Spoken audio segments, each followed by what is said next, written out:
মাথায় বোঝাতে পারলো না।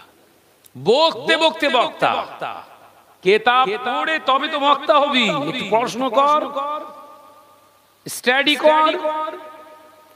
বকতে বকতে বক্তা, কালেকশন করতে করতে করতে করতে করতে বিরাট ইন্টারন্যাশনাল বক্তা হয়ে গেছে। বাজেট 20,000 টাকা। সমাজে হচ্ছে তো দেখছি। ভাইরা নওজওয়ানেরা, যুবকেরা, ছেলেরা, বাচ্চারা, পর্দানশীরা, মা ও বোনেরা, আল্লাহ নবী তো জানে বাদশাহ হাবিবুল্লাহকে, নবী জনাবে মুহাম্মদুর রাসূলুল্লাহকে সাল্লাল্লাহু আলাইহি ওয়াসাল্লামের থুতু মোবারকটা শুধু সুগন্ধি ছিল তা নয়, আল্লাহ নবীর সাহাবীরা লক্ষ্য করতেন আল্লাহ নবী যখন ঘেমে যেতেন, পাসিনা বার হতো, আল্লাহ নবীর জিসম মোবারক থেকে যখন ঘাম গড়াতো, মুক্ত দানার মতো চকচক চকচক করতো। সাহাবায়ে কেরামেরা লক্ষ্য করতে আল্লাহ নবী কখন ঘাম মোবারকটাকে মুছে ফেলবে অপেক্ষা করতেন। ওই ঘাম মোবারকটা যেন নিচে না পড়ে যায়, আল্লাহ নবী ওই যে সে মোবারকের পাসিনা মোবারকটা তাদের গায়েতে তারা মাখিয়ে নিতে। কেন জানেন? আল্লাহ নবীর চেহারা মোবারকের পাসিনাটা মিশকে আম্বরের থেকে সুগন্ধি হয়ে যেত। নামাজ পড়ে কপাল কালো হয়ে গেছে মুরব্বি, বগলুচি করলে শয়তান পর্যন্ত পালাচ্ছে, এত দুর্গন্ধ। এই কথা বলছে না কেন? ও আবার দাবি করছে নবী আমাদের মতো। শয়তানের কাঁধে চেপে আছে না মাথায়? ভেতরে ঢুকে রয়েছে। নবীর পাসিনা সাহাবায়ে কেরামরা আতর হিসাবে গ্রহণ করেছে। তুই ঘেমে আছিস, তোর বিবির গায়ে একটু গা ঘষগি দিন, সহজে মেনে নেয় কি? কথা বলছেন না কেন? একদম তোর গোষ্ঠী শুধু গেল গিয়ে পাথর পেড়ে দেবেন। কথা বলছেন না কেন? সব বনেশে থেকে শুরু। কথা ঠিক না? বুঝছো রে বলে? তাহলে নবীকে নিজেদের মতো ভাবা যায় কোন অংশে? চলুন এবার নবীর দুনিয়া থেকে আসার পর্বটা মিলিয়ে দেখি, হয়তো মিলতে পারে, আমাদের সঙ্গে মিলবে। হ্যাঁ, হয়তো ওখান থেকে হয়তো মেলানোর চেষ্টা করে গেছে, একটু দেখি না, বলবো? ভাইরা আমার, নওজওয়ানেরা, যুবকেরা, ছেলেরা, বাচ্চারা, সৃষ্টিতে আদম আলাইহিস সালামকে আল্লাহর ফেরেশতারা তৈয়ার করলেন জান্নাতের ভিতরে। আদম কথা বলতে পারে না, নড়চড় করছে না। আল্লাহ পাক জিসমে আদম রূহু আদমের দেহে রূহটা ঢুকিয়ে দিলেন। আল্লাহ পাকের হুকুমে আদমের দেহের ভিতরে রূহু গেল, আবার বেরিয়ে চলে এলো। আল্লাহ প্রশ্ন করলেন আদম আলাইহিস সালামের রূহকে, হে আদমের রূহ, তুমি কেন চলে এলে? ওই সময় আল্লাহর কাছে আরজু জানায় আদমের রূহ, ও রব্বুল আলামিন, ওর ভিতরে গোটা চেহারাটার ভিতরে অন্ধকার, থাকার মতো কোনো জায়গা নাই, ওর ভিতরে থাকতে পারবো না, ভয় লেগে যায়। আল্লাহ পাক বললেন, যাও, আমি হুকুম করছি। রূহ আবার ভিতরে চলে গেলে আদম আলাইহিস সালামের দেহের ভিতরে কিছুক্ষণ থেকে আবার বেরিয়ে চলে এসেছে। আল্লাহর ভিতরে থাকার মতো কোনো পজিশন নাই। আল্লাহ পাক ওই সময় বলেছিলেন, হাবিব, আমার হাবিব, আপনি নূর নবী, রাহমাতাল লিল আলামিন, আপনার এই নূরানি নূর একটু আদমের জিসমের উপরে পেশ করা গো। আল্লাহ নবীর নূর মুবারক পেশানির উপরে ধরিয়ে দিয়েছিলেন। এবার আমার আল্লাহ পাক আল্লাহ তাআলা হুকুম করেছিলেন, আদমের রূহ ভিতরে যাও। আদম আলাইহিস সালামের রূহটা ওই আদমের দেহের ভিতরে ঢুকে গেল, আর বের হয় না। আল্লাহ পাক বললেন, হে আদম, আর কেন তোমার রূহটা বের হয় না? জবাবে বলে, আল্লাহ মাবুদ রে, মাওলা মওলার সত্য কথা বলছি। এবার আদমের দেহের থাকা আদমের দেহের ভিতরে থাকার মতো উপযুক্ত একটা জায়গা পেয়েছি। এবার আপনি যতদিন হুকুম করবেন থাকতে, ততদিন আদমের দেহের ভিতরে থাকবো। হুকুম করলে আবার বেরিয়ে আসবো, আর আপনার অবাধ্য হব না। ভালো করে বুঝলেন? তাহলে আদম আলাইহিস সালাম বেহেশতের ভিতরে মানব রূপ নিয়েছিলেন, কিন্তু মানবী শক্তি পায়নি। পেয়েছিলেন কার ওসিলায়? কথা বলেন না রে বাবা। পৃথিবীর আদি মানব, প্রথম মানবকে আদম আলাইহিস সালাম। তাহলে আদম আলাইহিস সালামের রূহ ফিরে পেল জিসমটা কখন? যখন নবীর পবিত্র নূর মুবারকের ছোঁয়া পেল। একবার জোরে বলবেন না? এই নবী আদম আলাইহিস সালামের জিসমের ভিতরে নবীর রূহ গিয়েছিলেন, আপনার নূর গিয়েছিলেন বলে আল্লাহ পাক হাবিবের এই দেহের ভিতরে রূহটাকে স্থিমিত করেছিলেন, প্রতিষ্ঠিত করতে পেরেছিলেন আল্লাহ পাক। ওই জন্যই হাবিবকে ওই আদমের জিসমের ভিতর দিয়ে দুনিয়ায় আসার সুযোগ দান করেছিলেন। একবার জোরে বলে, একবার জোরে বলবেন না? কথা বুঝে গেছে না? আদম আলাইহিস সালামের নবীও কিন্তু আমার নবী। আদম তো আদম হতো না যদি নবীর পবিত্র নূরের ছোঁয়া না পেত। দেখেছেন ঈমান কোন জায়গায় দাঁড়িয়ে আছে আপনার? এই তথ্য জেনেছেন কোনদিন? এই তথ্যটা জানেনি, জানবে কি করে? কিতাব পড়তে হবে। ও শুনে এসব তথ্য বলতে চায় না, নেটে শুনলে এ আবার কোন মৌলভী সাহেব আবার শুরু করবে। ভাইরা আমার, নজনেরা, যুবকেরা, ছেলেরা, বাচ্চারা, পর্দানেশীরা, মা বোনেরা, আল্লাহ পাক আল্লাহ তাআলা আদম আলাইহিস সালামে ওই সময় বেহেশতের ভিতরে রেখে দিলেন। আল্লাহ পাক হুকুম করে দিলেন, উসজুদু লি আদম, সমস্ত ইন্নাল মালাইকা, আমার সমস্ত মালাইকা ফেরেশতারা সবাই উসজুদু লি আদম, আদমের দিকে ফিরে সেজদা করো। একবার জোরে হবে না? মাওলানারা ওয়াজ করে না আদমকে সেজদা করো? এতদিন শুনেছেন না? ফেরেশতাদের বলল আদমকে সেজদা, একদম ডাহা, ওর বানোয়াটি কথা। আদমকে আল্লাহ সেজদা করার যদি হুকুম করতেন, তাহলে বাপ মায়ের কদমে সেই থেকে সন্তানদেরও সেজদা করা জায়েজ হয়ে যেত। মাথায় ঢুকছে? বাপ মায়ের পায়ে সন্তানদের সেজদা করা জায়েজ আছে। আল্লাহ বলেছিল উসজুদু লি আদামা, কোরআনের আয়াত বলছি, মাথায় ঢোকান। উসজুদু লি আদামা, আমার আদমের দিকে তোরা সেজদা কর। সেজদাটা হচ্ছে আল্লাহর হুকুম। একবার জোরে বলুন না? একবার জোরে হবে না? আর আদম আলাইহিস সালাম ছিল একটা মাধ্যম। তার কারণ এই আদম হবে নিশ্চয়ই আমার খলিফা, আমার নির্বাচিত পছন্দ একটা খলিফা। এই আদমকে আমি আল্লাহ পৃথিবীর জমিনে পাঠাতে চাই। ফেরেশতারা প্রশ্ন করেছিলেন আল্লাহকে। আজাজিল তখন মুআল্লিমুল মালাইকা, সমস্ত ফেরেশতাদের হচ্ছে মুআল্লিম, শিক্ষক, সরদার। 10,000 বছর ইবাদত করেছে। পৃথিবীর এমন কোন জায়গা নেই যেখানে ইবলিসের কপাল পড়িনি। মাথায় ঢোকাও কথাগুলো। ক বছর ইবাদত করেছে? 10 বছর নয়, 10,000 বছর। ওই জন্য শিয়া সম্প্রদায় যারা আছে তারা সরাসরি জমিনে সেজদা করে না। ভালো করে বুঝলেন? তাদের যুক্তি এই সমস্ত জমিনে ইবলিস সেজদা করেছে, যদি আমরা কপাল ঠেকাই ডাইরেক্ট, তাহলে ইবলিসের কপালে হয়তো কপাল পড়ে যাবে। ওই জন্য শিয়া যারা হয় ওরা ওই সেজদার জায়গায় কাঠ রেখে সেই কাঠের উপরে কপাল মারে। এই কথা বুঝতে পেরেছেন? এই তথ্যগুলো জেনে নেন, উপকারে আসবে। ভাই আমরা এই শিয়া সম্প্রদায়কে কেন মুসলমান মানি না, তার প্রথম নাম্বার উত্তর এখানে এসে গেছে।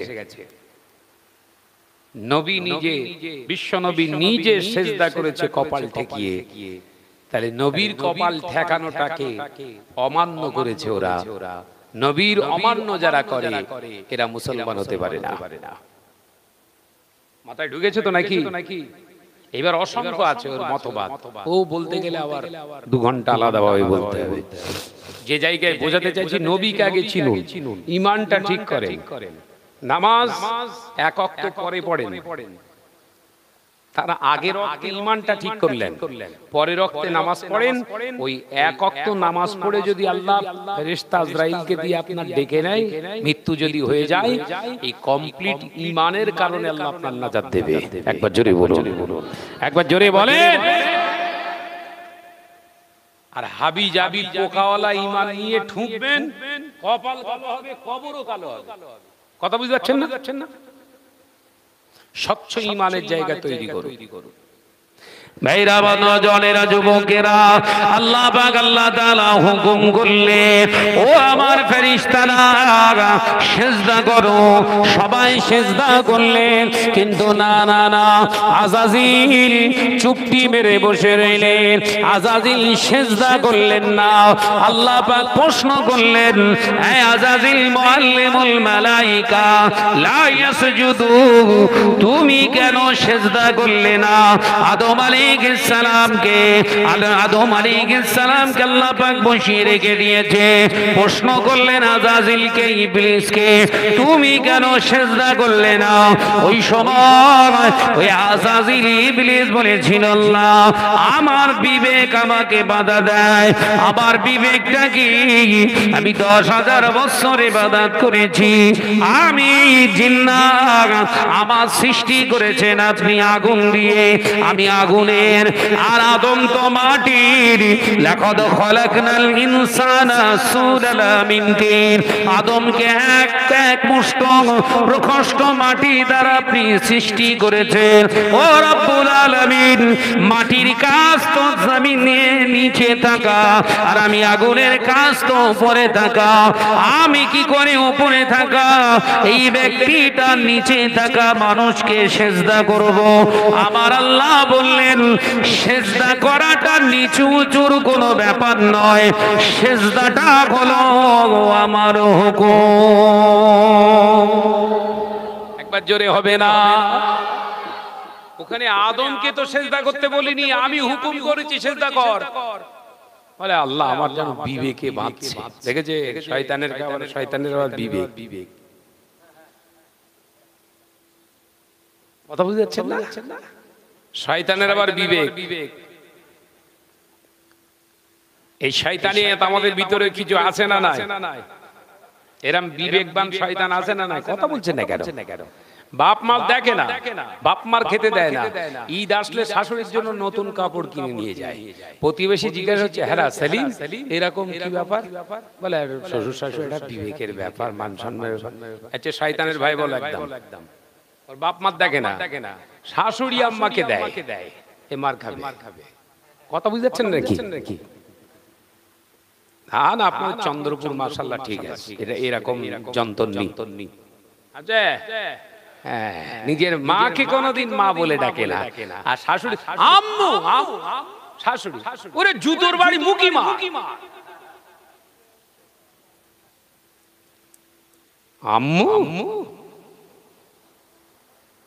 যে ছেলে যে মেয়ে তার নিজের মাকে আম্মা বলে ডাকে না, অপর কাউকে আব্বা আম্মা বলতে পারবে না, তার জন্য হারাম।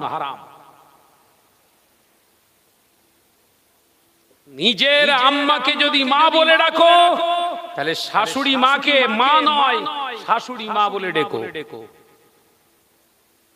নিজের মাকে যদি আম্মা বলো, তাহলে শাশুড়ি মাকে মা বলে ডেকো। মাথায় ঢোকে না বোধ হয়। শ্বশুরকে আব্বু আব্বু, ঝাড়ার দাদা, বুঝতে পেরেছেন তো? আব্বু আব্বু বলছে, তার মানে বুঝতে পেরেছেন তো? সব শুষে খাবে, এও ডেঞ্জার পিস। কথা বুঝছো? পাড়ায় গল্প করে রেখেছে, আমার শাশুড়ি মা কথা বলি গেলি জোড়ায় জোড়ায় দিশি ডিম খাওয়ায়, দিশি ডিম। বাপ রে বাপ। তো দিশি ডিম বার করলে কবর একবার ঢোক, এক এক ঘায়ে সাতবক জমিন, আবার টেনে তুলবে, আবার মারবে, শুধু 6, একটাও 4 হবে না, সব ওভার বাউন্ডারি। কথা বুঝতে পেরেছো তো বাপ? দোয়া তুলে দেবে একটা। তাকবীর দেন, সব ঘুমোচ্ছে বোধহয়। নারে তাকবীর, সর্বনাশ করে ফেললো। তাকবীর দেন, নারে তাকবীর। আরে জোরে বলেন নারে তাকবীর, আরে কি জোরে হ্যাঁ নারে তাকবীর। ঈদে মিলাদুন নবী জলসা, ঈদে মিলাদুন নবী জলসা, নারে তাকবীর, জোরে জোরে লা ইলাহা।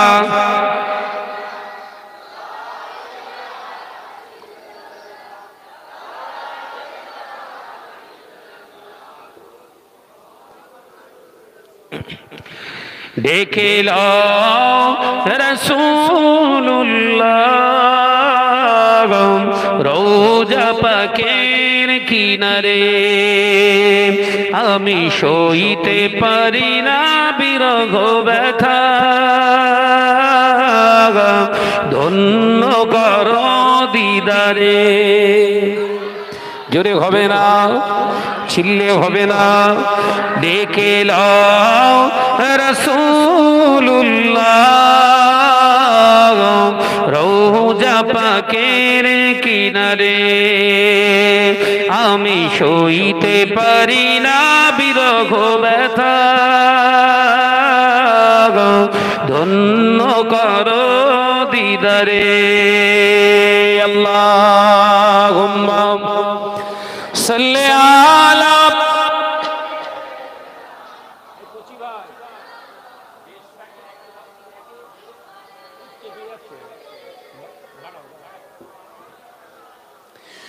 নূরে উজ্জ্বল চেহারা তোমার, দেখে মন যে ভরে যায়। জোরে বলবেন না, জোরে বলবেন না। তোমার ওই গুম্বাজে খাজরা দেখে ঈমান বেড়ে যায়। জোরে হবে না। ডেকে লও রাসূলুল্লাহ রওজা পাকের কিনারে, আমি সইতে পারি না বিরহ ব্যথা, ধন্য করো দিদারে। আল্লাহুম্মা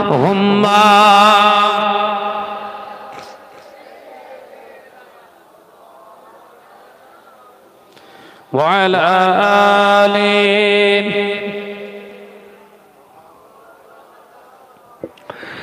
মদিনার ওই আকাশ, মদিনার ওই বাতাস, মদিনার ওই আকাশ, মদিনার ওই বাতাস, মদিনার ওই জাবালে উহুদ, তোমাকে ও সালাম জানাই। একবার জোরে হবে না। নারে তাকবীর, নারে তাকবীর। ডেকে লও রাসূলুল্লাহ রওজা পাকের কিনারে, আমি সইতে পারি না বিরহ ব্যথা, ধন্য করো দিদারে। আল্লাহুম্মা সাল্লি আলা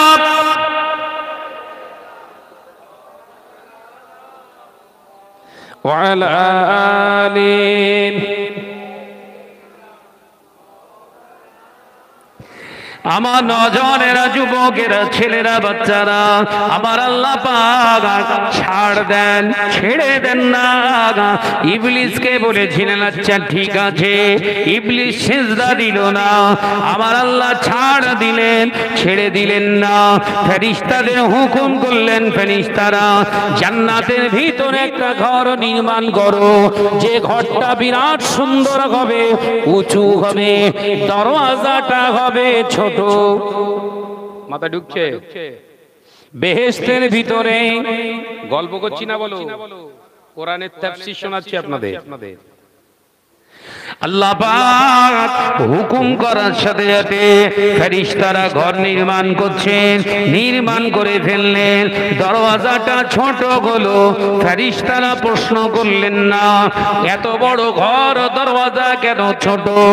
আল্লাহ পাক এবারে হুকুম করছে, ও আমার ফেরেশতারা, ও মুআল্লিমুল মালাইকা আযাজিল, যাও তো একবার ঘরটা কেমন হয়েছে দেখে এসো। ইবলিস ঘর দেখতে গিয়েছে বাবা, ঘরের চতুর্দিক বাইরেটা ভালো করে ঘুরে ঘুরে দেখলেন। আল্লাহকে বললেন, আল্লাহ ঘরটা খুব ভালো হয়েছে। আল্লাহ বললেন, কি করে বুঝলে ভালো? বলে, আল্লাহ আমি দেখে এসেছি, গোটা ঘরের চতুর্পাশটা দেখে এসেছি। আল্লাহ বললেন, ভিতরে গিয়েছিলে? আযাজিল বললেন, না আমি ভিতরে যাইনি। আল্লাহ বললেন, বাহ্যিকটা দেখে ভালো মন্দ বিচার করা যায় না। একবার জোরে বলেন। শরিয়াতের তরিকা বোঝেন এখানে, একদম কোরআনের রুলস। বাহ্যিক দেখে কোনো মানুষের ভালো কি খারাপ বিচার করবেন না, এটা হারাম। কবে থেকে হারাম হলো? আল্লাহ বললেন, যাও ঘরটাকে ভালো করে দেখে এসো। ও বাইরেটা দেখে এসে বলছে, আল্লাহ ঘর খুব ভালো হয়েছে। আল্লাহ বললেন, বাইরেটা দেখেছো তো, ভেতরে ঢুকেছো? বলে, না। তাহলে ভালো মন্দ কি করে বুঝবে? ভেতরে যাও। ইবলিস তখন প্রশ্ন নিজের বিবেককে করছে, এই বাইরেটা দেখে যদি ভালো মন্দর বিচার না করতে পারে, ভিতরে যেতে বাধ্য করছে, তার মানে ভেতরে বোধহয় আদম আছে। কথা বুঝাচ্ছেন না? এই ভেতরে বোধহয় সেই আদমকেই আল্লাহ বসিয়ে রেখেছে। এই দরজা ছোট, তার মানে মাথা নিচু করে যাব, আদমের সামনেই সেই মাথা নিচু হবে। দেখেছে, যার ভাঁড়ে যেটা থাকে উপুড় করলে সেইটা বেরোয়। কথা বোঝে না। হ্যাঁ, মসজিদে বসে বসে মুসল্লি তাসবিহ গুনছে, আল্লাহ আল্লাহ আল্লাহ আল্লাহ আল্লাহ। জানিস কালকে শাহনাজ এসেছিল, যা ওয়াজ করেছে, ভালো ওয়াজ করেনি। সুবহানাল্লাহ সুবহানাল্লাহ। শরিয়তের দৃষ্টিতে বলছে এর ভেতরে কিচ্ছু নেই। কথা বুঝাচ্ছেন না? যে আমার নওজোয়ান যুবকের আল্লাহ হুকুম করলে, যাও, হ্যাঁ আযাজিল যাও, ভিতরটা একবার দেখো। ও দরওয়াজা, ঘরের দরজার সামনে গিয়ে দাঁড়িয়ে চিন্তা করছে, না গেলেও মার খাবো, না গেলেও মার খাবো, আর যদি যাই মাঠ থেকে বেঁচে যাব, তবে যাওয়াটা আমার মতো করে যাব। মাথায় ঢোকা। কি বলছে? যাওয়াটা আমার মতো করে যাব। যেমন এই সমাজে চল নামাজ পড়ি, ও আল্লাহ রাজি থাকলে ইনশাআল্লাহ হবে, এরকম কিছু পিস আছে না? না বলে না, বলে না। হ্যাঁ, আল্লাহ রাজি না থাকলে হবে না। আল্লাহ ওই সময় মাদারে কসালে পিটতে হবে। আল্লাহ যদি না রাজি থাকে তো নামাজ ফরজ করলো কেন? কথা বলছেন না কেন? আল্লাহ রাজি আছে, তুই শয়তান রাজি নেই। ওই শয়তানের কেসের উপরে পড়েছে। কথা বুঝছেন না? আরে ভাই, এই দাড়ি পেকে গেছে, দাড়িটা বড় কর, রাখ, চাচিস না। আল্লাহ রাজি হলে হবে। সপাটে মুখে থাপ্পড় মারো। কথা বুঝতে পারছেন না নাকি? আল্লাহ তো ওই জন্য হাবিবকে দাড়ি রাখতে বলেছে। দাড়ি রাখতে হবে সুন্নাতে ইব্রাহিম, আমাদের জন্য ওয়াজিব। আল্লাহ রাজি থাকবে মানে? তার মানে আল্লাহ তুই বলতে চাইছিস তোকে বলে দিয়েছে 50 টাকা খরচ করে ফোম মেরে মেরে কাট, আমি রাজি নি, কাট, এরকম বলেছে? বলে না সেরকম কিছু বলিনি। তাহলে কেটতেছিস কেন? তখন না তোমার ভাবি বলছিল আর কি। দেখেছে ভুল বলতিস নাকি? রোগ ধরে ট্রিটমেন্ট হচ্ছে বলো, মাথার ভিতর ঢোকাও। শরিয়তের হুকুম, বিবি যদি তোমাকে হারাম কাজের হুকুম করে ওই বিবির কথা তুমি নেবে না। ওই বিবির কথা না নেওয়ার জন্য তোমার গুনাহ আল্লাহ লিখবেন না। কোন স্বামী যদি অন্যায় রাগাজানি হারাম কাজে লিপ্ত হতে বলে, ওই বিবি যদি স্বামীর কথাটা না নেয়, স্ত্রীর জন্য কোনো গুনাহ নাই। একবার জোরে বলুন না। স্বামী হুকুম করছে যা ডোগরা কোম্পানি থেকে লোন লিয়ে আয়। কোন বউ যদি বলে জীবন চলে যাবে আমি যাব না। কোন ভাবি যদি বলে না ওই ডোগরা কোম্পানিতে আমি যাব না, আমার জীবন চলে যায় যাক, আমি লোন আনতে যাব না। শরিয়ত বলছে ওই মেয়েটার গুনাহ নেই, ওই মেয়েটার গুনাহ নেই। ওর স্বামী যদি ওকে মেরেও দেয় শহীদের মর্যাদা পাবে। লা হিসাবা ফাদখুলুল জান্নাহ, বিনা হিসাবে আল্লাহকে জান্নাতে দেবে। একবার জোরে বলুন না। এখন আর স্বামীর বলা লাগে, এখন ভাবি নিজে ভাইয়ের পরামর্শ দিচ্ছে। কইগা সালিমদের বাড়ি ঢালাই হয়ে গেছে, ওর বউ বলছিল 1.5 লাখ টাকা নিয়েছে, আমি একটা নিয়ে আসবো। সেলিমের বাপ দেখলে এই তো মক্ষম সুযোগ, সাত ঝালাই করে এবার শাহনাজ ভাইকে দাওয়াত করছে, সবরাসানি হবে। এই কথা বলছে না কেন? এক খতম কোরআন শরীফ ঘরে উঠবে। কোন ঘর? 1.5 লাখ টাকা নিয়ে ছাদ ঢালা দিয়েছে, ওই ছাদের নিচে কোরআন খতম চলছে, আবেদ সাহেব পড়ছে আলহামদুলিল্লাহি রাব্বিল আলামিন আর রহমানির রহিম মালিকি ইয়াউমিদ্দিন আদ-দাল্লিন।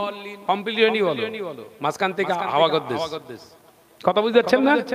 হ্যাঁ। তারপর কি বলছে কি পড়ছে ও নিজে জানে না। বাড়িওয়ালা বলছে পুরো ঝড় তুলে দিচ্ছে একদম শাহনাজ ভাই, হুড় গেলে আর চেক দাও। এরকম টেলে টুলে 2.5 ঘন্টা হয়ে গেছে, তিনজন বলছে পুরো কমপ্লিট। 2.5 ঘন্টায় তিনজনাই কোরআন খতম করে ফেলেছে। আর তো ফেরেশতারাও পারবে না। কি করলি রে? হ্যাঁ, আমি জিজ্ঞাসা করছি কি করলি বে? বলছি ও পুরো খতম। বুঝতে পারছেন না? পুরো সেবড়ে দেশ একদম খতম, মানে পুরো সেবড়ে দেশ। বুঝতে পেরেছেন তো? শাহনাজকে দাওয়াত করেছে এবারে, হুজুর 4 খতম। কোন খতম বুঝতে পেরেছেন তো? 4 বার সেবড়ে দেশ পুরো একদম। শাহনাজ এসে এখন ওই সুদে টাকা করে লোনের টাকা নিয়ে, এখন লোনের টাকা চলছে রানিং প্রত্যেক সপ্তাহে 3200 3400। বুঝতে পেরেছেন তো? প্রত্যেক সপ্তাহে জমা দেয়, বাড়িতে উঠতে হবে তাড়াতাড়ি করে। এবার সবরাসানি তাড়াতাড়ি শাহনাজ ভাইকে ডাক। আরে বাপ রে বাপ, ওই সেই লোনের টাকা থেকে আবার 15,000 টাকা শাহনাজ ভাই নজরানা কবুল হবে না মানে? ফেরেশতারা পর্যন্ত দৌড়বে। এসে শাহনাজ মাশাআল্লাহ ঘর খুব সুন্দর হয়েছে, এইখানটা ঠিক করেছো। ফেরেশতারা বলছে হুজুর তোর দফা সারবতে একবার কবরে আয়। কার ঘরে উঠেছিস তুই? ব্যাস হুজুর এবার দোয়া করছে আল্লাহ। কোন ঘরে? এ ওয়াজ বোঝে না।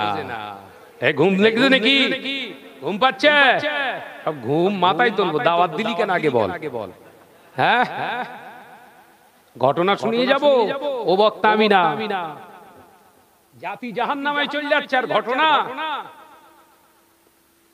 দোয়া ধরে আল্লাহ দয়াময় এই ঘরেতে রহমত নাজিল করো আল্লাহ, ঘরেতে শান্তি দান করো আল্লাহ তাআলা। কাজ কারবারে ব্যবসা বাণিজ্যে হালাল রুজিতে বরকত দান করো। ফেরেশতারা বলছে নাউজুবিল্লাহ, আল্লাহ পাক একই সর্বনাশ করছে সামান্য কটা টাকার জন্য। হালালকে হারাম বলছে, আবার হারামকে হালাল বানিয়ে দিচ্ছে। আল্লাহ আজরাইলকে এখনই পাঠান, হুজুরকে যেন এই ঘরের ভিতরে জানটা কবজ করে নেয়। আমরা রেডি আছি, ও জানটা আনার সঙ্গে সঙ্গে পেটাবো। কোন বাড়িতে দোয়া চাইতে এখনো হুজুর, এখনো অধিকাংশ মৌলী সাহেবরা জানে না, হাফেজ সাহেবরা জানে না কার জন্য দোয়া জায়েজ আর কার জন্য দোয়া জায়েজ নেই। বললি শাহনাজ খারাপ কথা বলছে দেখেন, সারা জীবন কেবিল ভাড়া দিয়ে গেল 350 টাকা প্রত্যেক মাসে, বছরে প্রায় 4600 টাকা শুধু কেবিল ভাড়াতে মরেছে। মরে গেছে 25,000 টাকা নজরানার জন্য হুজুর দোয়া করে পাগল হয়ে যাচ্ছে। আল্লাহ কেঁদে পাগলে ফেরেশতারা বলছে আল্লাহ এর কি নাই এত কিনতে কেন? এই কথা ঠিক না ভুল জোরে বলেন। হ্যাঁ এমনি চোখ দিয়ে পানি বেরোচ্ছে না, 25,000 টেনে বার করছে। কথা বুঝতে পারছেন না? ভাবি মরে গেছে, সারা জীবন মহিলা সমিতি করেছে, একদিনের জন্য নামাজ পড়েনি, পর্দা করেনি। হ্যাঁ স্বামীটা দেখলো বিবি আমার জন্য এত কিছু করে রেখে গেল, একটা সবরা শ্রেণীতে 40-এ শাহনাজকে দাওয়াত করেছে, লোক ভর্তি, চন্দ্রপুরের লোক সব যাই, শাহনাজ ভাই আসছে দিনের বেলা, চল মোনাজাত হবে। একদম 4টে গরু ফেলে দিয়েছে, মোনাজাত হচ্ছে। শাহনাজ দেখে এসে পুরো প্যান্ডেল ভর্তি লোক। দোয়া ছোট হবে না বড়? বল না রে বাপ, টানটা ছোট হবে না লম্বা? ও রব্বুল আলামিন, ফেরেশতারা মুখে হাত দিয়ে হারামখোর কি করছে দেখ।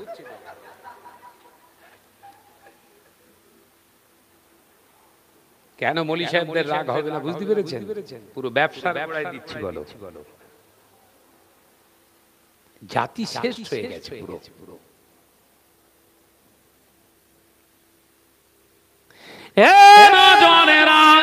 শুধু তাই নয়, ওই মজলিসে খেয়াল করে দেখবেন যার বিবিটা মারা গিয়েছে ও স্বামীটা কাঁদে না, ওই মৌলানা ওই হুজুর কাঁদে।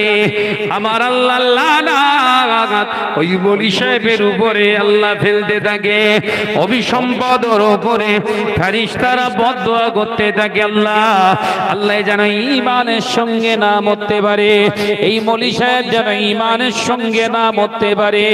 এই বেঈমান হারামখোরের জন্য চোখের পানি ফেলে, সামান্য কটা টাকার জন্য এত কিছু করে। ও রব্বুল আলামিন, আপনার হাবিব যে সুদের বিরুদ্ধে আন্দোলন করে গিয়েছিলেন, যে হারামখোরের বিরুদ্ধে আমরণ আন্দোলন করেছে, সেই হারামখোরের জন্য এত মন কাঁদে। এর কবরের আযাব বন্ধ করে দিও না। ফেরেশতারা উল্টো দোয়া চালাচ্ছে। কথা বুঝতে পেরেছেন তো?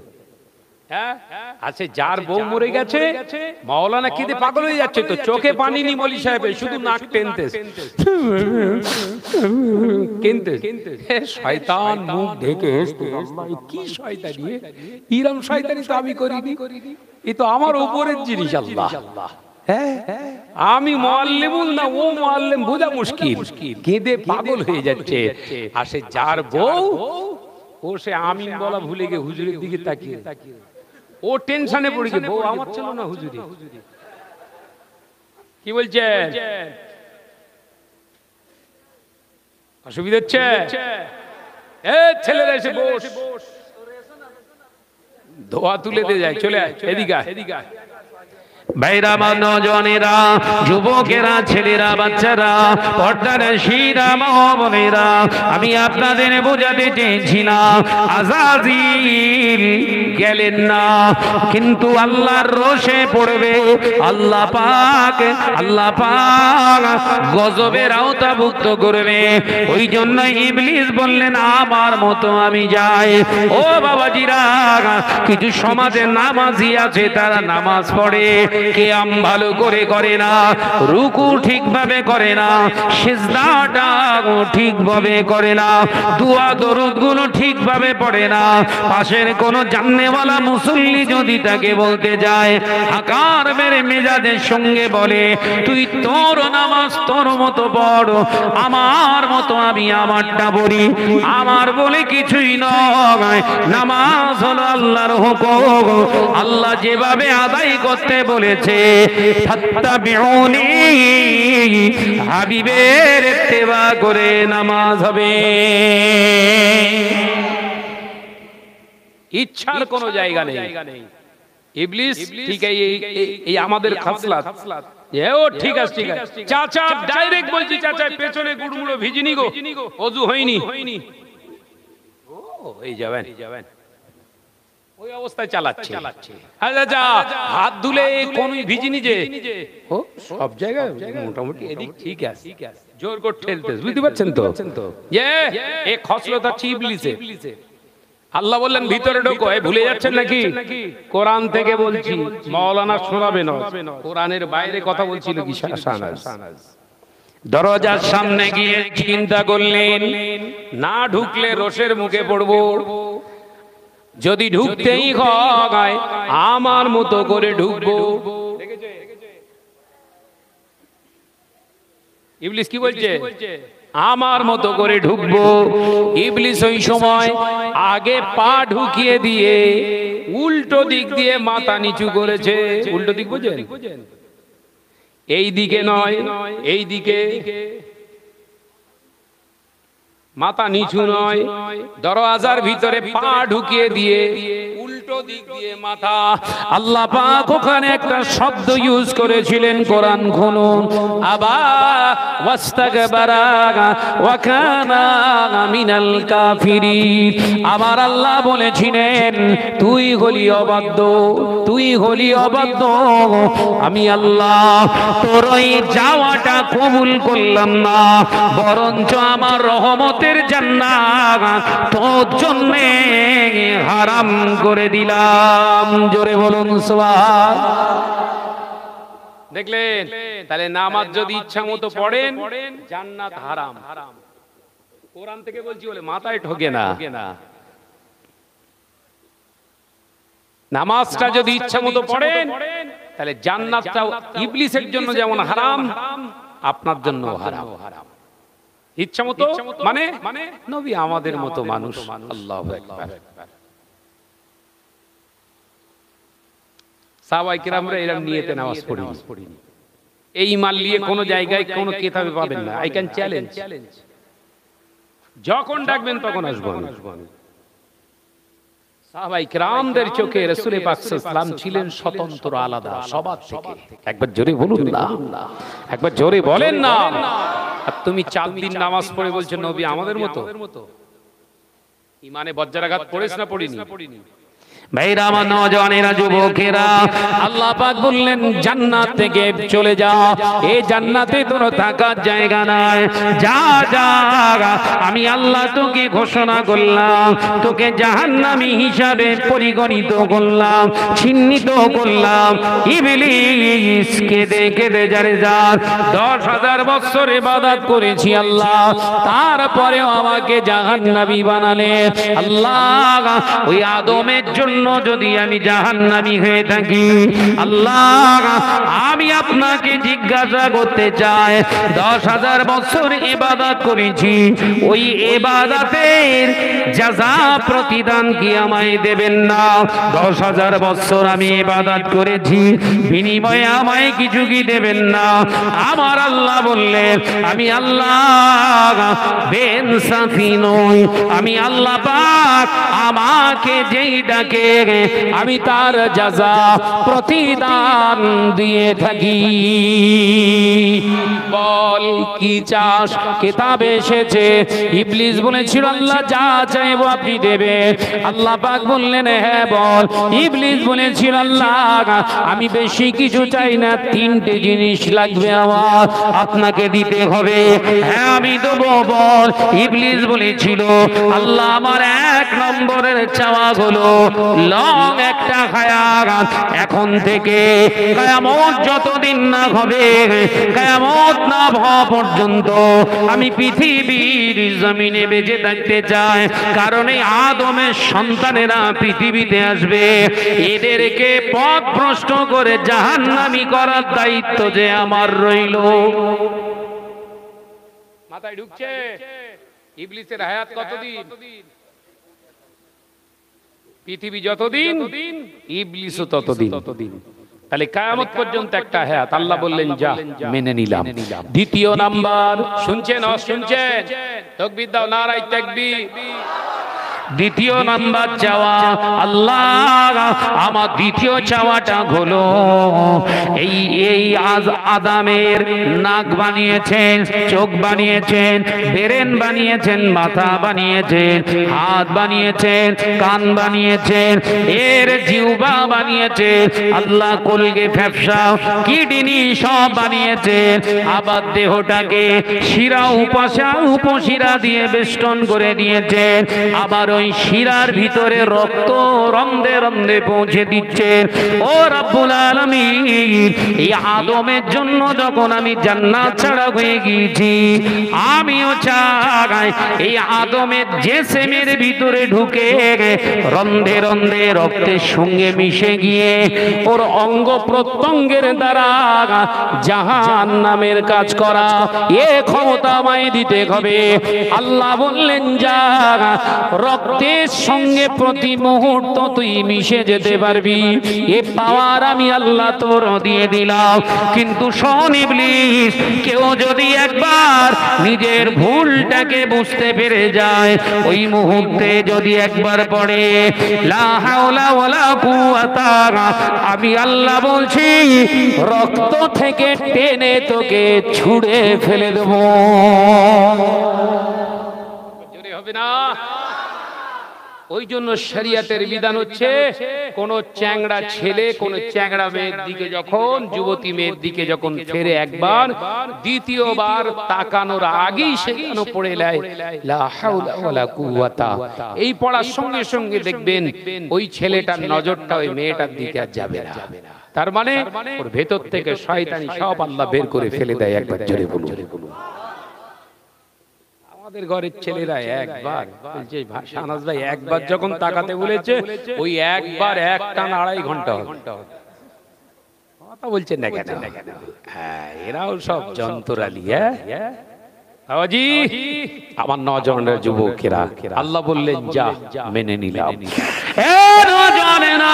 ইবলিস বলেছিল, আল্লাহ আমার তৃতীয় চাওয়া, এই আদমের জন্য যখন আমি জাহান্নামী হয়েছি, এই জাহান্নাম আমি শুধু একা যাব না, এই আদমের সন্তানগুলোকে জাহান্নামী করব। ও রব্বুল আলামিন, আমার হায়াত দিয়েছো, আমার পাওয়ার দিয়েছো, রন্ধে রন্ধে পৌঁছে যাওয়ার আর একটা পাওয়ার আমি পেতে চাই।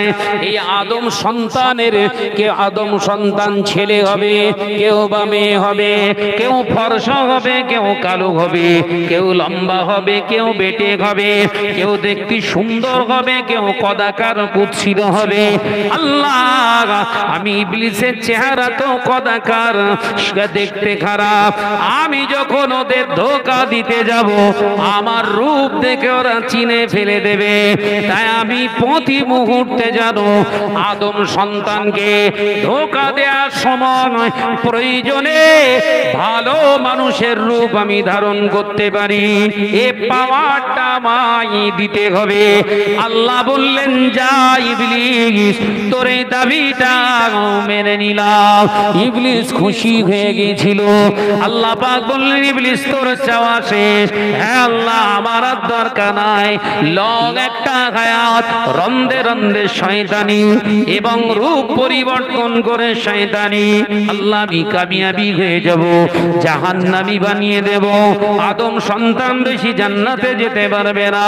আল্লাহ এই সময় রহমতের আওয়াজ জোশ মেরে ওই সময় ইবলিসকে বলেছিলেন, শোন ইবলিস, তুই যেমন আমার আদম সন্তানকে রন্ধে রন্ধে ধোঁকা দিয়ে জাহান্নামী বানাবি, ভুল অন্যায় জেনা ব্যভিচার সুদ ঘুষ মেরে লেওয়া কেড়ে লেওয়া মারপিট দাঙ্গা গাল খিস্তি সব করাবি, আর আমার বান্দারা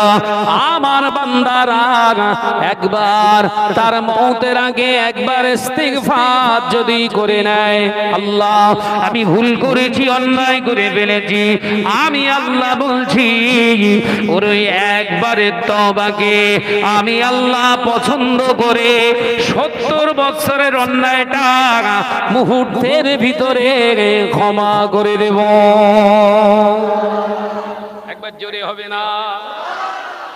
ইবলিস বলেছিল আল্লাহ আল্লাহ আল্লাহ আমার ওই দাবি আমার আল্লাহ বললেন আমি ওয়াদা খেলাফ করি না, তুই বললি হয়ে গেছে মিটে গেছে, তো 10,000 বছরের ইবাদতের পাওনা পেয়ে গেছিস, একবার জোরে বলুন না। তাহলে আল্লাহ আমাদের ভালোবাসে না ইবলিসকে? ভালোবাসার মর্যাদা রাখছি,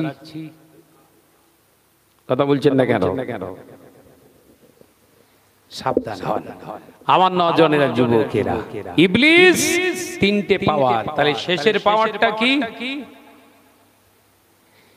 একজন নজন যুবক ছেলে যুবতী নেমে শয়তান ঢুকেছে কি করে বুঝবেন? একজন যুবতী মেয়ে ঘরের বইয়ের ভিতরে শয়তান ঢুকেছে, তার চোখের ভিতরে, হাতের ভিতরে, জবানের ভিতরে কি করে বুঝবেন? ওই ঘরের বিবিটা স্বামীকে ছেড়ে অন্য কোন বেগানা পুরুষের সঙ্গে যখন কথা বলে, জানবেন ওর জবানের ভিতরে শয়তান ঢুকে গিয়েছে, সেই জন্য হালাল জিনিসটাও তার পছন্দ হয় না। মাথা ঢুকছে।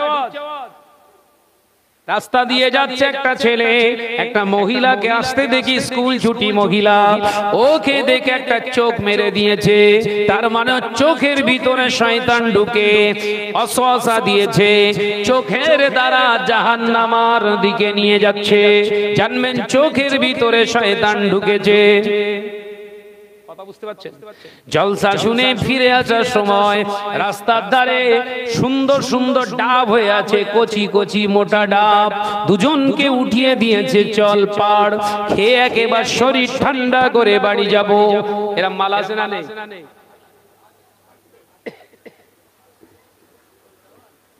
হ্যাঁ, দাদা দাদা করে উঠে পড়লো।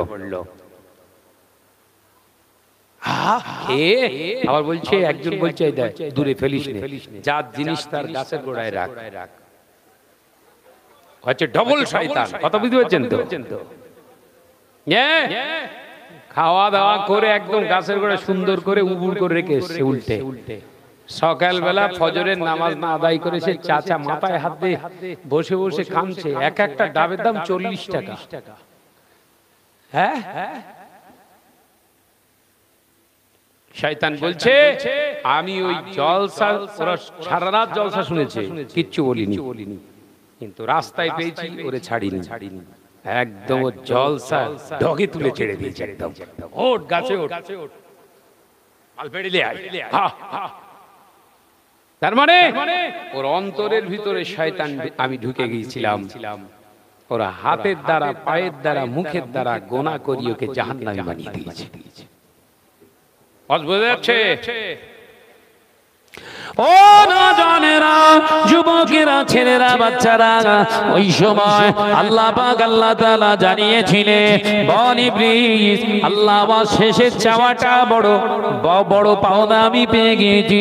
কেন বলতো না? আল্লাহ আপনার আপনার এই আদম বনি আদম, কেউ আলেম হবে, কেউ হাফেজ হবে, কেউ মাওলানা হবে, কেউ পীর সাহেব হবে, কেউ মুবাল্লিগ সাহেব হবে, কেউ মুসল্লি হবে, আমিও তাদের অনুকরণ করে সাজবো।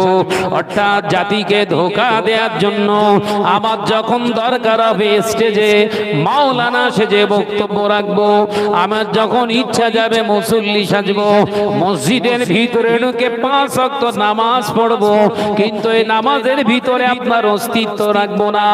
আমার যখন ইচ্ছা যাবে আমি বড় জুব্বা পরবো, হাফেজ সাহেব সেজে কোরআন খতমে যাব, ওই 30 পারা কোরআন খতমের বদৌলতে 3 পারা কোরআন শরীফ পড়ে 30 পারা চালিয়ে দেব। মাথায় ঢুকছে? 3 পারা পড়ে বলছে পুরো খতম হয়ে গেছে, কথা বুঝতে পারছেন নাকি? একদম এসি আউযু বিল্লাহি মিনাশ শাইতানির, পুরো কি আল্লাহ জানে, বুঝতে পারছেন? হ্যাঁ, বিসমিল্লাহির রহমানির রহিম, আলহামদুলিল্লাহি রাব্বিল আলামিন, আর রহমানির রহিম, মালিকি ইয়াউমিদ্দিন, ইয়াকা না'বুদু ওয়া ইয়াকা নাস্তাঈন, ইহদিনাস সিরাতাল মুস্তাকিম, সিরাতাল লাযীনা আন'আমতা আলাইহিম গায়রিল মাগদুবি আলাইহিম ওয়ালাদ-দাল্লিন। দাল্লিন চাচি বলছো মধুর মতো পড়তেছে সূরা ফাতিহা হয়ে গেছে টেনশন নেই এরপরে কি হলো বিসমিল্লাহির রহমানির রহিম আলিফ লাম মিম যালিকাল কিতাবু লা রাইবা ফীহি হুদাল লিল মুত্তাকিন আল্লাযীনা ইউমিনুনা চলছে বুঝতে পেরেছেন পুরো ফার্স্ট কাট আমটা তু হাওড়া উড়োচ্ছে একদম বুঝতে পেরেছেন তো একদম তুলোর মতো উড়িয়ে দিল 11টা 11:30 বাজে এসছিল 8টা 11টা 11:30টায় দুজনা খতম শেষ এরকম হয়তো নাকি কথা বলে না তো 100% গ্যারান্টি দিয়ে বলছি সব চোর কোরআন তেলাওয়াত ওই জন্য খতম করানোর যদি নিয়ত থাকে আপনি পুরো হাফেজ সাহেবদেরকে বলে দেবেন পুরো খতম করা লাগবে না আপনি সকালবেলা আসবেন যোহরের আগ পর্যন্ত পড়বেন আমার বাড়িতে যতটুকু পড়বে ততটুকুই সবরাসানি হবে তাহলে ও অন্তত পাপ থেকে বাঁচলো আর আপনি ধোঁকা থেকে বাঁচলেন মাথায় ঢোকাতে পারিনি এই মাথায় ঢুকেছে হাফেজ সাহেবদের বলবেন যে আপনারা তিনজন আসুন কালকে সকাল 8টা থেকে আপনারা পড়তে বসবেন জোহরের আজানের আগ পর্যন্ত আপনারা পড়বেন যতটুকু পড়বেন আমার যত সাধ্য ইচ্ছা আপনাদের হাদিয়া দেব তাহলে ওই যে দোয়া করছে আল্লাহ এক খতম কোরআন শরীফ মিথ্যা না সত্য কথা বলছে না কেন মিথ্যার উপরে দোয়া কবুল হয় তাহলে প্রমাণ করে যাচ্ছি এতদিন যা দোয়া হয়েছে কারোর দোয়া কবুল হয়নি আমি নপাড়ায় ছিলাম গিয়ে খুঁজলেন আমার কাছে খতমের দাওয়াত যখন আসতো তাদেরকে বাড়িওয়ালাকে বলে দিতাম ভাই পুরো খতম হলে আমি পারবো না পুরো খতম হলে আমি পারবো না যদি মনে করেন অন্য কাউকে দিয়ে করাবেন করান আর আমাকে দিয়ে পড়াতে গেলে আমি যাব যাওয়া থেকে আসা পর্যন্ত যতটুকু তেলাওয়াত হবে ওই তেলাওয়াতটাই হবে তাতে আমার প্রতি কেউ রেগে যেতেন না প্রত্যেকেই খুশি হতো কেন বলেন ওই এলাকায় হাফেজ সাহেব ভর্তি তো সব ওই রকম চোর কথা বুঝতে পারছেন তাতে দাওয়াত কমেনি কমেনি আরো বেড়েছিল ওই জন্য আমি বলি কোরআনের সঙ্গে চিটিংবাজি করো না জাতির সঙ্গে ধোঁকাবাজি করো না কথা ঠিক না বুঝছো রে বলেন আমার নজরানা যুবকেরা ছেলে নজরানা কম দিত তারা তা তো দিত না কোরআন খতম করলে দেখা যাচ্ছে 1000 টাকা দিত আর আমি ওই পড়ার কারণে আমাকেও সেই 1100 টাকা দিত তাহলে লাভ হলো না কেন জাতিকে ধোঁকা দিচ্ছ পরিশ্রম করে তোমাকে ভালোবেসে বিশ্বাস করে দাওয়াত দেয় সেই বিশ্বাসের সঙ্গে বিশ্বাসঘাতকতা করছো দুনিয়া আখিরাত দু জায়গায় শেষ তো মলি সাহেব এই কথা ঠিক না বুঝলে বলে ওই জন্য এবার থেকে রুলস করুন আপনারা হাফেজ সাহেবদের দাওয়াত করবেন যদি মনে করেন এক খতম করবেন তাহলে অন্তত 10 জনকে দাওয়াত দেবেন কতজন 10 জন আপনি 10টা হাফেজ সাহেব নিয়ে আসুন মাদ্রাসার ছেলেদের প্রত্যেকেই 3 পারা করে যেন পড়ে কথা বুঝতে পেরেছেন তাহলে এক খতম কমপ্লিট হবে নইলে ওই আও ম্যাও ম্যাও খতম কথা বুঝতে পারছেন না খতম মানে বুঝতে পেরেছেন তো তোরও কেটে ফেলেছে গেলে ভাইরা নওজওয়ানেরা যুবকেরা ছেলেরা বাচ্চারা পর্দানশীনা মা ও বোনেরা আলোচনা আপনাদেরকে বোঝাতে চেয়ে একটি একটি করে জায়গা বোঝার চেষ্টা করছি আল্লাহর নবী দো জানের বাদশাহ হাবিবুল্লাহকে নবী জনাবে মুহাম্মদ রাসূলুল্লাহকে সাল্লাল্লাহু আলাইহি ওয়াসাল্লামে এই জায়গা থেকে বুঝে নেন ইবলিসের এই জায়গা থেকে বুঝে নেন ইবলিস কি বললেন আল্লাহ আমার ইচ্ছা গেলে আমি মাওলানা সাজবো ও বাবাজিরা সমাজে অনেক লেকচারার উঠেছে বক্তা উঠেছে তারা এমন ফতোয়া দিচ্ছে শরীয়তের সঙ্গে ফতোয়ার কোনো মিল নাই এমন নসিহত দিচ্ছে শরীয়তের কোনো কিতাবে পাওয়া যাচ্ছে না ওই কিতাবই ছাড়া যে ওয়াজগুলো হচ্ছে ভালো করে চিন্তা করে দেখুন মাওলানার রূপ নিয়ে শয়তান কিন্তু নসিহত দিচ্ছে কিতাবে নি ওয়াজ কথা বুঝতে পারছেন নাকি এমন ওয়াজ করেছে কিতাবে নি জিজ্ঞাসা করছে আরে ভাই কি ওয়াজ হইছে কি জানি কি করব সময় পাস করব কি করে ওই স্টেজে বসি তৈরি করে মেরে দিয়েছে এই সুবহানাল্লাহ নারায়ে তাকবীর আল্লাহু আকবার ওরে আবাদ দাওয়াত বুঝতে পেরেছো? মুসল্লি সেজে শয়তান ধোঁকা দিচ্ছে, মুসল্লি সেজে শয়তান ধোঁকা দিচ্ছে। মসজিদের ভিতরে মুসল্লি গিয়ে আল্লাহ আল্লাহ আল্লাহ আল্লাহ জিকির করছে। যে আরেকজন মুসল্লি এসে গিয়েছে, সাথে সাথে ওই মুসল্লির সঙ্গে গল্প শুরু করে দিয়েছে। মসজিদের ভিতরে দুনিয়াদারির কথা বলে ইবলিস, যারা ইবলিসের উত্তরসূরিরা মসজিদের ভিতরে দুনিয়াদারির কথা বলে।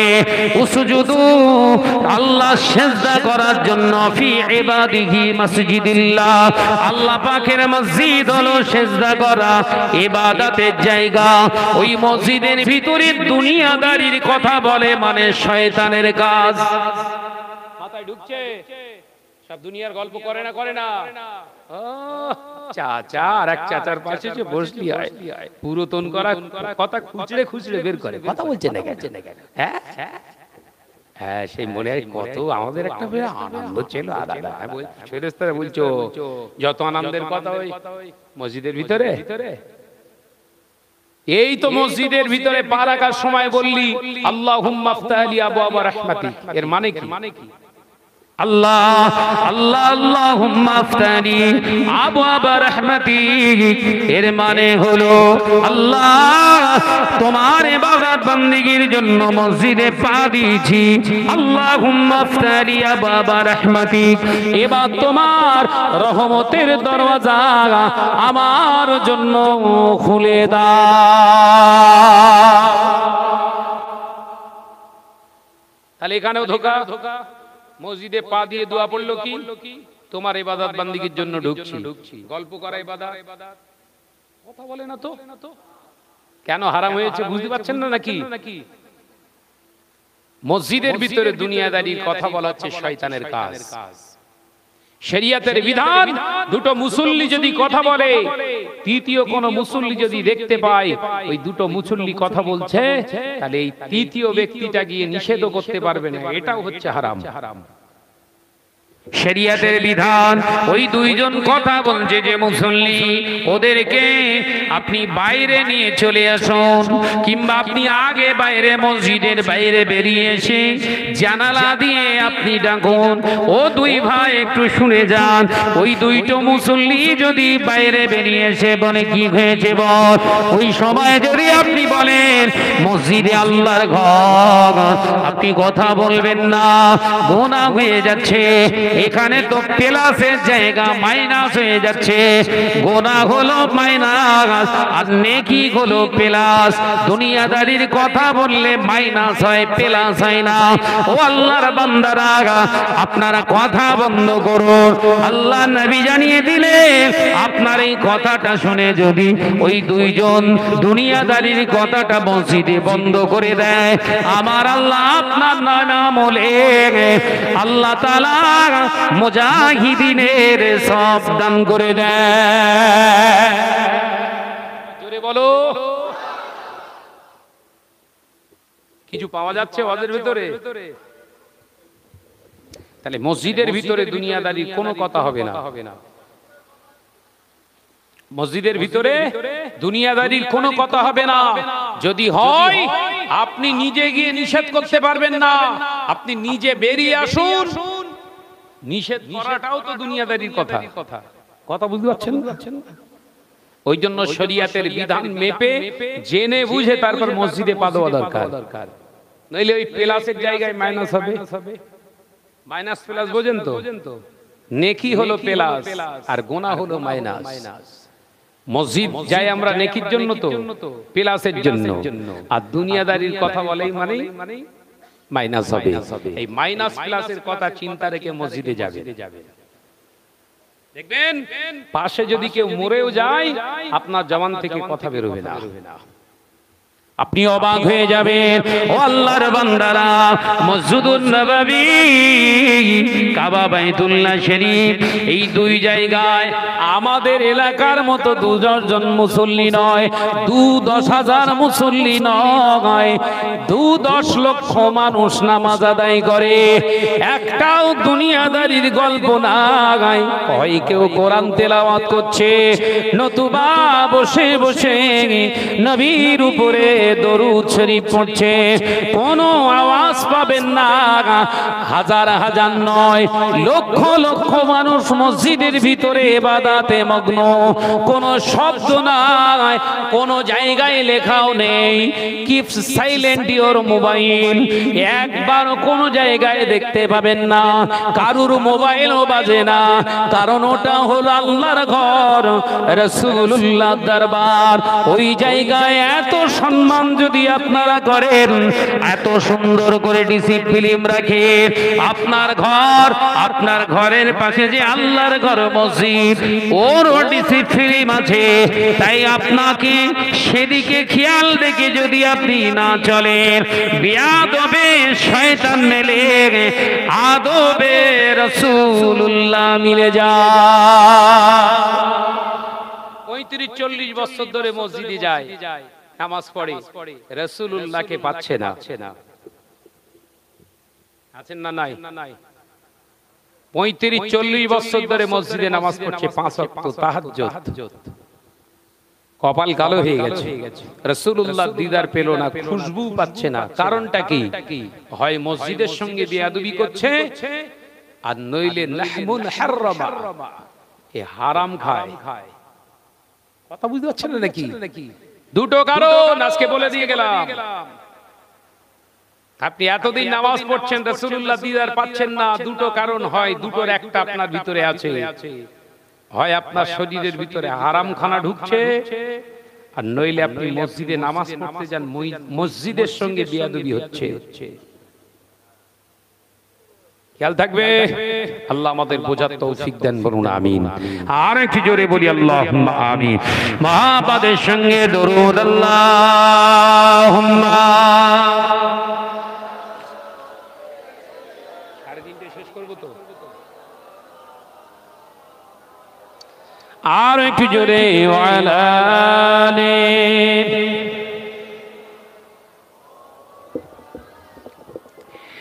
আল্লাহ আল্লাহ আল্লাহ আল্লাহ আল্লাহ আল্লাহ সুবহানাল্লাহ আল্লাহ আল্লাহ আল্লাহ আল্লাহ আল্লাহ আল্লাহ সুবহানাল্লাহ।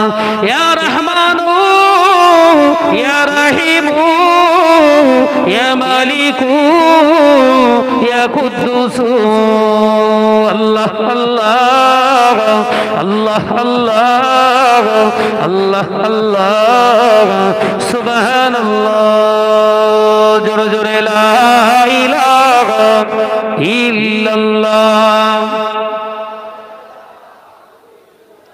জোরে জোরে লা ইলাহা ইল্লাল্লাহ। আল্লাহ আল্লাহ আল্লাহ আল্লাহ আল্লাহ আল্লাহ সুবহানাল্লাহ। জমিন ও আসমান যা কিছু আছে, জমিন ও আসমান যা কিছু আছে, রবের নামে জিকির করে। আল্লাহ আল্লাহ আল্লাহ আল্লাহ আল্লাহ আল্লাহ সুবহানাল্লাহ। জোরে বলবেন না? জোরে হবে না? আল্লাহ আল্লাহ আল্লাহ আল্লাহ আল্লাহ আল্লাহ সুবহানাল্লাহ। পাহাড়ের ঝরনা জোরে জোরে যায়, পাহাড়ের ঝরনা জোরে জোরে যায়, রবের নামে তসবিহ পড়ে। জোরে হবে না? একটু জোরে হবে না? আল্লাহ আল্লাহ আমার সঙ্গে পড়েন, আল্লাহ আল্লাহ আল্লাহ আল্লাহ সুবহানাল্লাহ। জোরে জোরে লা ইলাহা।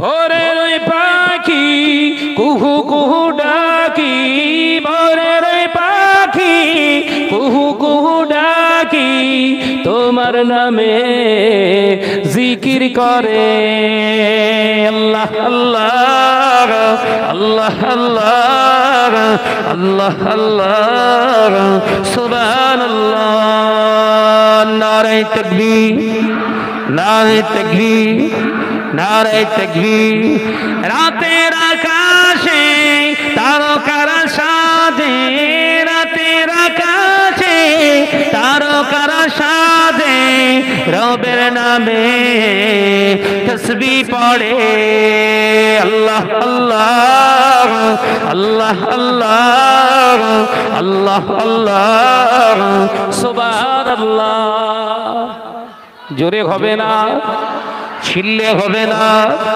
জোরে জোরে লা ইলাহা ইল্লাল্লাহ লা ইলাহা ইল্লাল্লাহ আমার সোনা চাঁদ মানিকেরা তাহলে আলোচনা করছিলাম কোরআন থেকে একদম সরাসরি কোরআনের কাছে এবার হাদিস পাকে একটু চলে যাই বিশ্বনবী সরকারে দু আলম হুজুর আকরাম অসুবিধা হচ্ছে না তো ঘুম পাচ্ছে শুয়ে পড়ো আমার নওজওয়ানেরা যুবকেরা ছেলেরা বাচ্চারা বিশ্বনবী বলছেন সরকারে দু আলম পৃথিবীর জমিনে আল্লাহ পাক আমাকে পাঠিয়েছিলেন শুধু মানব জাতির জন্য নয় ওমা আরসালনাকা ইল্লা রাহমাতাল লিল আলামিন আলামিন শব্দের অর্থ হলো तमाम কায়নাতে একবার জোরে বলুন একবার জোরে হবে না যারা বলছেন নবী আমাদের মতো ওর বিবি ওকে নিয়ে পেরেশানে আছে ওর বিবির জন্য রহমত না কথা বলছে না ও ছেলেদের জন্য রহমত না ওর প্রতিবেশী ভাইয়ের জন্য রহমত না ও যদি দাবি করে আমাদেরই মতো ওর ব্রেনের তার কাটা আছে না নাই এই তার কাটা মুসলমানের পেছনে যেন নামাজ পড়তে যেও না এরকম কিছু ইমাম বেরিয়েছে মসজিদে ইমামতি করে কথা বলছেন না কেন তারা বলে নবী আমাদের মতো তারা কোরআনের আবার আয়াত তুলে ধরে হ্যাঁ কি বলে আনা বাশারুম মিসলুকুম হ্যাঁ আনা বাশার আল্লাহ কোরআনে বলতে বলেছে হাবিবকে আপনি বলুন আনা বাশার আমি তোমাদেরই মতো বাশার একজন মানুষ ভাই এটা কার কথা নবীর কথা না আল্লাহর কোরআন কার কথা জোরে বলেন তাহলে কোরআনে বলছে আল্লাহ আপনি বলুন হাবিব আনা বাশারুম মিসলুকুম আমি আপনাদেরই মতো একজন বাশার তাহলে আল্লাহ বলতে বলেছে বলেই তো বলছে নবী নিজে থেকে বলেননি তো তাহলে আল্লাহর কথা আপনি বলবেন কেন তাহলে কোরআন ভুল বোঝানো হচ্ছে না হয় না ইবলিস কি বললো আল্লাহ ইচ্ছা গেলে কিন্তু মলি সাহেব সাজবো আমি আল্লাহ বললেন সাজতে পারিস মলি সাহেব সেজে ইবলিস কি করবে ওই আনা বাশারুম মিসলুকুম মানেটা বলে দেবে নবী আমাদেরই মতো কথা বুঝতে পারছেন না 5 ওয়াক্ত নামাজ পড়বে আর মুসল্লিরা মনে করবে নবী আমাদেরই মতো এই ঈমান নিয়ে নামাজ পড়বে আল্লাহ ও সহজেই জাহান্নামে যাবে কথাটা শুনতে খারাপ লাগছে না বিশাল মিষ্টি লাগছে এই কথা বলছে এটা কেন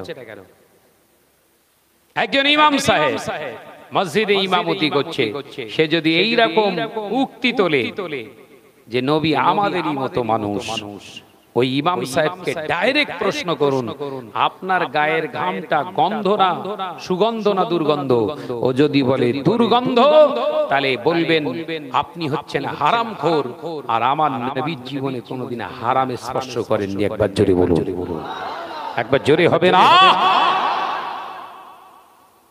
তাহলে কি করে মিলল আপনি বললেন নবী আমাদের মতো একদম সঙ্গে সঙ্গে ভাইরা আমার নওজওয়ানেরা যুবকেরা শুধু তাই নয় আম্মা জান হযরতে আয়েশা সিদ্দিকা রাদিয়াল্লাহু তাআলা আনহা প্রশ্ন করলেন আল্লাহর নবীকে ইয়া রাসূলুল্লাহ হাবিবাল্লাহ হুজুর বড় একটা ভুল হয়ে গেল বোধহয় আমার মিস্টেক হয়ে গেল কি ভুল কি মিস্টেক বলো আয়েশা ইয়া রাসূলুল্লাহ হাবিবাল্লাহ হুজুর আপনার পেশাব মোবারকটা পাত্রে রেখে দিয়েছিলাম ফেলে দেব বলে। হুজুর আমাদের বাড়ির কাজের মেয়েটা ও শরবত ভেবে পান করেছে। একবার জোরে হবে না?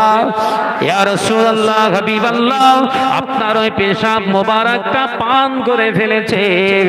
আমি ভয় খেয়ে যাচ্ছি রান্না কিছু হয়ে যায়।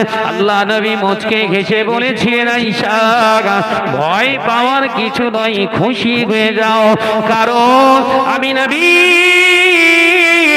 পেশাব মোবারকটা খেয়েছে, ওকে খুশ খবরে দিয়ে দাও। আল্লাহ পাক ওর যতদিন হায়াতে রেখে দিয়েছে জীবনে কোনোদিন পেটের কোনো সমস্যা রোগ আর হবে না। জোরে হবে না? এই মৌলী সাহেব, ইমাম সাহেব বলছে নবী আমাদের মতো, তাহলে ওর একটু পেশাবটা ওর বিবিকে একটু খাওয়া। ভুল বলে ফেললাম নাকি? ওর পাশে তো আর শুতে দেওয়া তো দূরের কথা, সাথে সাথেই ঝেঁটা হাতে। ভুল বলে ফেললাম? এ নওজওয়ানেরা, যুবকেরা, ছেলেরা, বাচ্চারা, ওই মাওলানা মৌলী সাহেবটা আসলে মৌলী সাহেব রূপে শয়তান। ও পায়খানা ঘরে পায়খানা করলে ফেনাইল দিতে হয়, অ্যাসিড দিতে হয়, নইলে পায়খানা ঘরে ছাপ দাগ হয়ে থাকে, দুর্গন্ধ বের হয়। আর আমার নবী, দয়ার নবী, রাহমাতাল লিল আলামিন, হুজুর আমার যেখানে হুজুর পায়খানা মোবারক পায়খানা ফিরতেন, কিতাবে এসেছে ওই জায়গার মাটি ফাঁক হয়ে যেত। ফাঁকা হয়ে যাওয়ার কারণে আল্লাহ নবী পায়খানা মোবারক বাথরুমটা সারার সাথে সাথে আল্লাহ নবীর পায়খানা মোবারকটা সাথে সাথে মাটি খেয়ে ফেলে দিতেন। জান আয়েশা বর্ণনা করে, আমি পক্ষান্তরে ওই জায়গায় গিয়ে দেখতাম ওই জায়গাটা ভিজে আছে, দুর্গন্ধ তো নয়, ওই জায়গা থেকে মাটি থেকে খুশবু জাহির হয়ে যাচ্ছে।